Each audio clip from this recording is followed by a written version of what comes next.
Welcome in. You're listening to Locked On Now NHL, local experts weighing in on the biggest stories on the ice. I'm your host, Kainani Stevens. Thank you for making Locked On Now your first listen every single weekday. We've got our Locked On NHL hosts here to recap everything for you from playoff action last night. The Bruins and Hurricanes faced off in the playoffs yet again in last night's biggest game. The biggest game. The Bruins and the Hurricanes have gotten used to meeting up in the playoffs the last couple of years at least. Carolina took the first round of this year's series at home, and both Locked On Hurricanes and Locked On Bruins go over the game. Hey there, Kainani Stevens here, host of Locked On Hurricanes, and tonight was Game 1 of the first round playoff series between the Carolina Hurricanes and the Boston Bruins. This was the third playoff series between these two teams in 4 postseasons, and the Carolina Hurricanes are a much different team than the last time they played the Bruins in the playoffs, because tonight the Hurricanes dominated the Bruins 5-1.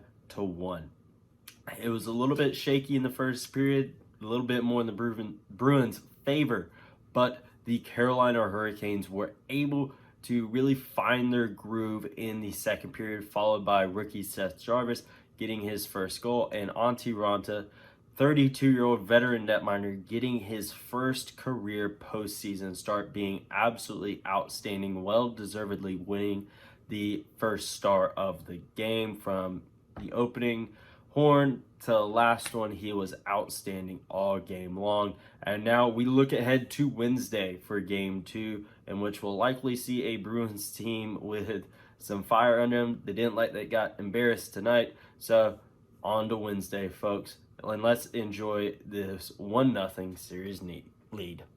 The Boston Bruins appear to still have a lot of work to do in order to measure up with the Carolina Hurricanes after losing Game 1 of their first round series by a score of 5-1. This is Ian McLaren, host of Locked On Boston Bruins, and the story for Boston again was just a completely abysmal power play and a lack of scoring top to bottom. Only Taylor Hall really was able to break through in this one. He scored to make it 2-1, hit the post.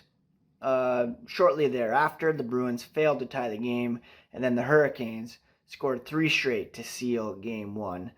Bruins went 0 on the power play, continues to struggle, and Brad Marchand continues to struggle as well, with only 1 goal in his past 14 games, that being an empty netter near the end of the regular season. Might be some adjustments made to the lineup ahead of Game 2. Subscribe to Locked On Boston Bruins for all the latest on the black and gold. The Toronto Maple Leafs have the tall task of trying to take down the 2-time reigning champs in the first round, but Toronto looked more than up to the task in Game 1 on Monday. A 5-0 win has Locked On Maple Leafs feeling pretty good about this playoff series. The Maple Leafs with a Game 1 victory in convincing fashion. I'm Mike DiStefano from Locked On Leafs, and the Toronto Maple Leafs with a 5-0 victory over the Tampa Bay Lightning in Game 1 of the Stanley Cup playoffs. It was a fantastic game, dominant from start to finish, maybe the best game of the Matthews-Marner era, most complete game at the very least. It all got started off with a goal from Jake Muzzin, an unlikely hero, and then Austin Matthews gets one. David Kampf scoring as well, shorthanded, and then Mitch Marner, his first in 19 playoff games, breaking the long streak that has long plagued him. And then another one from Austin Matthews, his second of the night. Soupy Campbell, the goaltender, 24 stops in this one for his second shutout of his career in the postseason. Toronto, just a fantastic victory. Game 2 will go down Wednesday night, but for full breakdown from Game 1, you can check out myself along with Dave Morisuti on Locked On Leafs. It was a shutout win for the Maple Leafs in Toronto, but a shutout loss for the Wild at home in Minnesota. The St. Louis Blues took advantage of poor play on Minnesota's special teams, and Locked On Wild now is down 1-0 without the home ice advantage. Hey everybody, Seth Topol, host of Locked On Wild, your daily Minnesota Wild podcast, recapping a 4-0 loss in Game 1 by the Minnesota Wild to the St. Louis Blues. Blues scored 2 power play goals. The Wild were 0 for 6 on the power play. It really boils down to just that.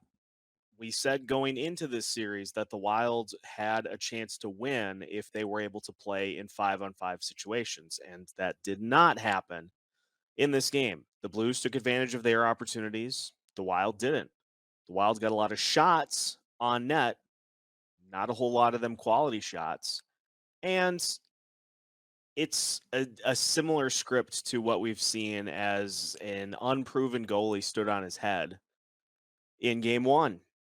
Will this end up being a similar situation to what happened in 2016, 2017? Remains to be seen. But home field advantage at the XL Energy Center is gone. And now for the Wilds, they're going to have to find a way to win one in St. Louis later on in this series, something they have not done as of yet. Wild going to need a big answer in game two because that was not good. And so we'll attempt to recap what we saw and see if we can get the Wilds back in rhythm come game two, but frustrating to say the least. And for more on the Minnesota Wild, you can follow Locked On Wild wherever you listen to podcasts. The Oilers also lost at home in game one against the Kings. LA scored early and Edmonton couldn't recover in time to get the win. Locked On Kings goes over the win while Locked On Oilers looks ahead after dropping their first postseason game. Well, that didn't go to plan for the Edmonton Oilers. 4-3 win for the LA Kings in game one of their first round playoff series. And the Oilers just could never really get their footing and could never get back into the game. The LA Kings scored the first and second goals of the game from Trevor Moore, and Iafallo ended up getting a goal there. McDavid did get a goal back for the Oilers. This is absolute beautiful goal for Connor McDavid, vintage Connor McDavid. Kyler Yamamoto also ended up pitching in for the Oilers as he tied it at 2. He did get a goal and assist for the Oilers in game one. A guy to watch for the Oilers if they are to get past the first round. Could be a guy, if he is successful, could be very important for the Oilers. Also, Leon Draisaitl did tie it up after Brendan Lemieux took the lead for the Kings, making it 3-2, but Draisaitl did end up scoring, and afterwards hammering Sean Durzi in the ankles with a stick. Came around after his flyby, gave him a push, and then he ended up getting a power play for the Oilers and pushing away Quentin Byfield's stick. He is getting underneath the skin of a couple of the LA Kings. One of the players to watch, obviously, is Leon Draisaitl, but not necessarily the way people thought he would, getting a little physical, a little dirty as well.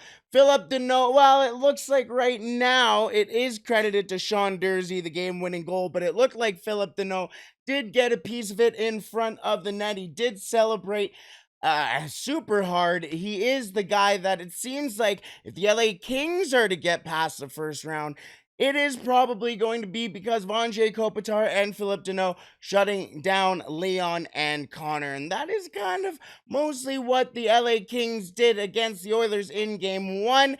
Can they do it for a second game? Game two will go at 8 p.m. local time in Edmonton. That's Mountain Time. 7 p.m. Pacific. We shall see if the Oilers can come back and make it 1-1 heading into LA. That's all for today on Locked On Now NHL. Thank you for making Locked On Now your first listen every single weekday. Make sure you check out Locked On NHL and your team's Locked On podcast during these playoff runs. I'm Kainani Stevens. This has been Locked On Now.